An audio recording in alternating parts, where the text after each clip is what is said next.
नमस्कार, झारखंड समाचार में आप सबों का स्वागत है। आइए जानते हैं आज की ताजा मुख्य खबरों को।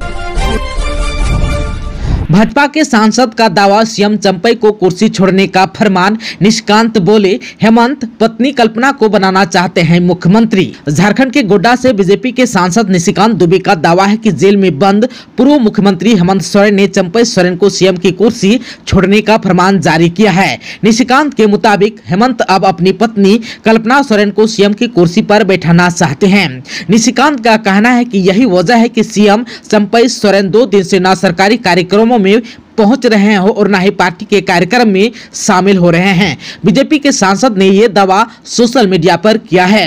उन्होंने एक्स पर लिखा कि झारखंड की राजनीतिक में खेला होगा। पहले सीता सोरेन ने जेएमएम छोड़ा, फिर लोबिन हेम्ब्रम ने राजमहल सीट से निर्दलीय चुनाव लड़ने की घोषणा की। वहीं चमरा लिंडा भी नाराज चल रहे हैं। ये सारे संकेत बता रहे हैं कि झारखंड की राजनीतिक में सब कुछ ठीक नहीं है।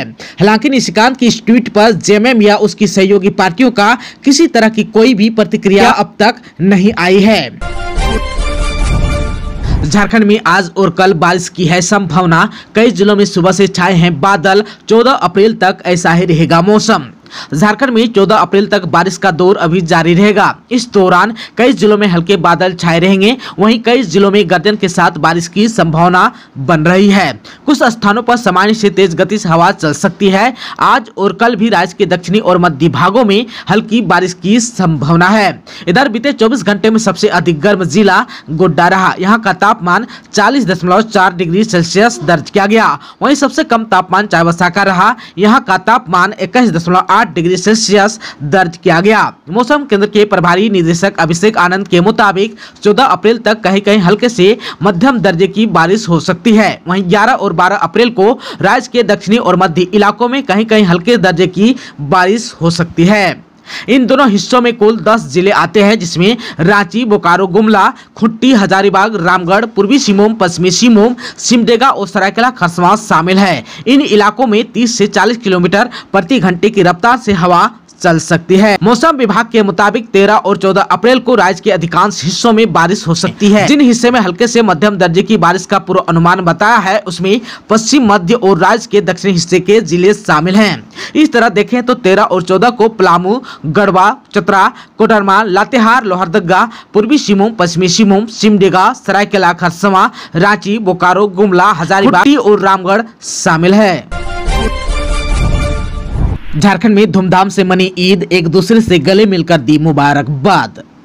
झारखंड में मुस्लिम समाज ने ईद का त्योहार बड़ी धूमधाम से मनाया। ईदगाहों में नमाज अदा करने के बाद लोग गले मिले और एक दूसरे को ईद की मुबारकबाद दी। राजधानी रांची समेत झारखंड के सभी जिलों में स्थित ईदगाहों में लोगों ने 29 दिन के रोजे के बाद ईद की नमाज अदा की। झारखंड सरकार के मंत्री आलमगीर आलम ने ईद उल फितर पर इस्लामपुर में नमाज पढ़ी। उन्होंने झारखंड वासियों को बधाई भी दी। साहिबगंज जिले के बरहरवा के इस्लामपुर ईदगाह में सुबह 7:15 पर नमाज अदा करने के बाद मंत्री आलमगीर आलम ने झारखंड के लोगों को ईद उल फितर की बधाई दी। गिरिडीह जिले में भी धूमधाम के साथ ईद मनाई गई। जिले भर के ईदगाहों और मस्जिदों में ईद की नमाज अदा करने के लिए मुस्लिम समाज के लोगों की भीड़ उमड़ पड़ी। वहीं ईद की नमाज के दौरान भीड़ को नियंत्रित करने एवं सुरक्षा व्यवस्था को बनाए रखने के लिए बड़ी संख्या में सुरक्षा बलों को तैनात किया गया था। वरीय अधिकारी भी सक्रिय रहे। पूर्वी सिंहभूम जिले के घाटशिला अनुमंडल में भी हर्षोल्लास के साथ ईद मनाई गई। घाटशिला के मऊ भंडार ईदगाह में नमाजियों की भीड़ उमड़ी। लोगों ने एक दूसरे को ईद की मुबारकबाद दी। मुख्यमंत्री चंपई सोरेन और कल्पना मुर्मू सोरेन ने दी सरहुल की शुभकामनाएं। झारखंड के मुख्यमंत्री चंपई सोरेन और सूबे के पूर्व मुख्यमंत्री हेमंत सोरेन की पत्नी और झामुमो की नेता कल्पना मुर्मू सोरेन ने सरहुल की शुभकामनाएं दी। दोनों ने सोशल मीडिया साइट एक्स पर ट्वीट के जरिए प्रकृति पर्व की शुभकामनाएं लोगों को दी है। मुख्यमंत्री चंपई सोरेन ने एक्स पर लिखा कि जोहार, आप सभी को प्राकृतिक पर्व सरहुल की हार्दिक शुभकामनाएं। उन्होंने इसी ट्वीट में आगे लिखा, सरहुल का संदेश है, प्रकृति में मौजूद पेड़ पौधों, पहाड़, नदी, जमीन, सूर्य की तरह हम सभी आपस में प्रेम, भाईचारे और एकता के साथ रहें तथा समाज से जुड़े रहें। वहीं झारखंड मुक्ति मोर्चा यानी कि झामुमो के नेता और हेमंत सोरेन की पत्नी कल्पना मुर्मू सोरेन ने अपने पति के एक्स अकाउंट से एक ट्वीट किया है। इसमें उन्होंने लिखा कि सरहुल प्रकृति की उदारता का उत्सव है। उन्होंने इसमें आगे लिखा है कि जैसे ही सखुआ के पेड़ों पर फूल खिलने लगते हैं, हमें एक बार फिर प्रकृति के अमूल्य उपहारों का आभार व्यक्त करने का अवसर मिलता है। उन्होंने लिखा कि पीढ़ियों से सरहुल हमारे लिए जल, जंगल, जमीन की रक्षा करने वाले हमारे पूर्वजों को याद करने का पावन पर्व भी रहा है।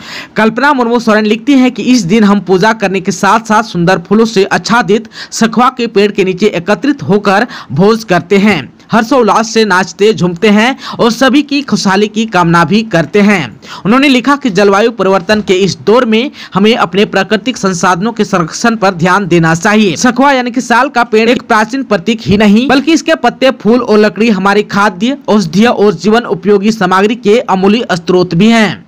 उन्होंने लिखा कि सरहुल का पर्व मनाकर हम प्रकृति की रक्षा के प्रति एक बार फिर अपनी जिम्मेदारी को दोहराते हैं।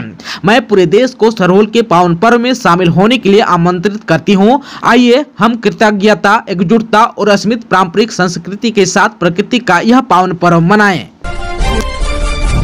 हतमा में विधि विधान के साथ सरहुल पूजा हुआ संपन्न। सीएम चंपई सोरेन सिरमटोली सरना स्थल की पूजा में हुए शामिल। झारखंड में प्राकृतिक पर्व सरहुल धूमधाम से मनाया जा रहा है। इस मौके पर रांची के मोरहाबादी स्थित हतमा सरना स्थल सहित शहर के अखड़ा व अन्य सरना स्थलों में परंपरागत रीति रिवाज से सरहुल की पूजा संपन्न हुई। मुख्य पाहन जगलाल ने विधि विधान के साथ सरहुल की पूजा की। पूजा संपन्न होने के बाद मुख्य पाहन ने बीती शाम घड़े में रखे पानी की दिशा देखकर भविष्यवाणी की कि इस बार झारखंड में मानसूनी सामान्य रहेगा। झारखंड के हर क्षेत्र में अच्छी बारिश होगी। किसानों को खेती में दिक्कतों का सामना नहीं करना पड़ेगा। सरहुल पूजा में पूर्व केंद्रीय मंत्री सुबोध कांत सहाय और राज्यसभा सांसद महुआ मांझी शामिल हुए। दोपहर 3 बजे के बाद रांची के विभिन्न अखाड़ा और सरना स्थलों से सरहुल पर्व को लेकर भव्य शोभा यात्रा निकाली जाएगी, जो मुख्य सरना स्थल सिरमटोली में समाप्त होगी। वहीं मुख्य पाहन ने बताया कि सरहुल पूजा में 5 मुर्गे की बलि दी गई। सृष्टिकर्ता सिंहबोंगा के लिए सफेद मुर्गा, देवताओं के लिए माला मुर्गा, ग्राम देवताओं के लिए लाल मुर्गा, पूर्वजों के लिए लुपुंग मुर्गा और बुरी आत्मा से मुक्ति के लिए काला मुर्गा की बलि दी गई। कहा कि आदिवासी समुदाय प्रकृति के हर रूप की पूजा करते हैं। उन्होंने आम जनता से भी अपील की कि वह प्रकृति से छेड़छाड़ न करे, नहीं तो आने वाले दिनों में हम शुद्ध पानी और हवा के लिए तरसेंगे। कहा कि सभी को मिलकर प्रकृति की रक्षा करनी चाहिए। जल, जंगल, जमीन, पेड़ पौधे, सूर्य और आकाश ये सभी जीवन के अभिन्न अंग हैं। सिरमटोली सरनास्थल में भी प्राकृतिक पर्व सरहुल में विशेष पूजा अर्चना की गई। इस पूजा में मुख्यमंत्री चंपई सोरेन और पूर्व सीएम हेमंत सोरेन की पत्नी कल्पना सोरेन मुर्मू शामिल हुई। सिंहभूम में 25 साल बाद झामुमो के मैदान में 2 महिलाओं में भिड़ंत। कांग्रेस से बीजेपी में आई गीता कोड़ा के सामने है जोबा मांझी। झामुमो ने 1999 लोकसभा चुनाव के बाद पहली बार सिंहभूम लोकसभा क्षेत्र से प्रत्याशी उतारा है। झामुमो अंतिम बार 25 साल पहले यहां से लोकसभा चुनाव लड़ा था। झामुमो ने विधायक जोबा मांझी को टिकट दिया है। उनकी सीधी टक्कर भाजपा प्रत्याशी गीता कोड़ा से होगा। और नियंत्रित होकर ट्रक गड्ढे में गिरा, चालक गंभीर रूप से घायल। साहिबगंज थाना क्षेत्र अंतर्गत बोरियो 3 पहाड़ मार्ग पर तस्सर केंद्र के समीप तेज रफ्तार ट्रक अनियंत्रित होकर गड्ढे में जा गिरा, जिसमें चालक गंभीर रूप से घायल हो गया। बताया गया कि 3 पहाड़ की ओर से ट्रक आ रहा था। इसी दौरान तस्सर केंद्र के पास सड़क किनारे खड़ी ट्रक में टक्कर मार दिया और बेकाबू ट्रक अनियंत्रित होकर गड्ढे में जा गिरा। ट्रक चालक बिहार के नवादा जिला निवासी पप्पू यादव, जिनका उम्र 35 वर्ष, गंभीर रूप से घायल हो गया। इसके बाद स्थानीय लोगों की मदद से घायल चालक को इलाज के लिए सीएचसी में भर्ती कराया गया, जहां प्रभारी चिकित्सा पदाधिकारी डॉक्टर सलखू चंद्र हंसदा ने घायल का प्राथमिक उपचार किया और बेहतर इलाज के लिए सदर अस्पताल रेफर कर दिया। इधर पुलिस को घटना की सूचना मिलते ही एएसआई छविलाल किस्कू अपने दल बल के साथ घटनास्थल पर पहुंचकर मामले की छानबीन में जुट गए हैं। देवघर और गोड्डा के 193 परिसरों में मारे छापे, 62 पर प्राथमिकी दर्ज। देवघर झारखंड बिजली वितरण निगम रांची स्थित मुख्यालय के निर्देश पर विद्युत अंचल क्षेत्र में मंगलवार को विभागीय पदाधिकारियों और कर्मियों की टीम ने बकायेदारों के खिलाफ बिल वसूली और राजस्व प्राप्ति करने के लिए सघन छापामारी अभियान चलाया। अभियान के क्रम में विभागीय टीम ने 193 परिसरों में छापामारी करने के साथ साथ कनेक्शन की जाँच की। विभागीय जानकारी के अनुसार जाँच के उपरांत अवैध तरीके से बिजली का प्रयोग करते पाए जाने पर 62 उपभोक्ताओं के खिलाफ देवघर और जसीडीह में 20 के खिलाफ, मधुपुर प्रमंडल अंतर्गत मधुपुर और साठ क्षेत्र में 29 लोगों के खिलाफ तथा गोड्डा जिला के गोड्डा व महागामा क्षेत्र स्थित विभिन्न थानों में 13 आरोपियों के खिलाफ प्राथमिकी दर्ज कराई गई। विभागीय टीम के आकलन के अनुसार प्राथमिकी में दर्ज आरोपियों द्वारा डिस्कनेक्शन के बाद भी 2,52,962 यूनिट बिजली अवैध तरीके से उपयोग करने का मामला सामने आया। टीम ने आरोपियों के खिलाफ 15,08,237 रुपए का जुर्माना सह क्षतिपूर्ति राशि तय किया गया, जिसे बाद में वसूला जाएगा। जबकि इन उपभोक्ताओं पर 9,07,096 रुपए का बकाया था। बकाये और क्षतिपूर्ति की कुल राशि 24,15,333 रुपए हो गई है। उत्पाद विभाग ने लाइन होटलों में की छापेमारी, 2 व्यक्ति हुआ गिरफ्तार।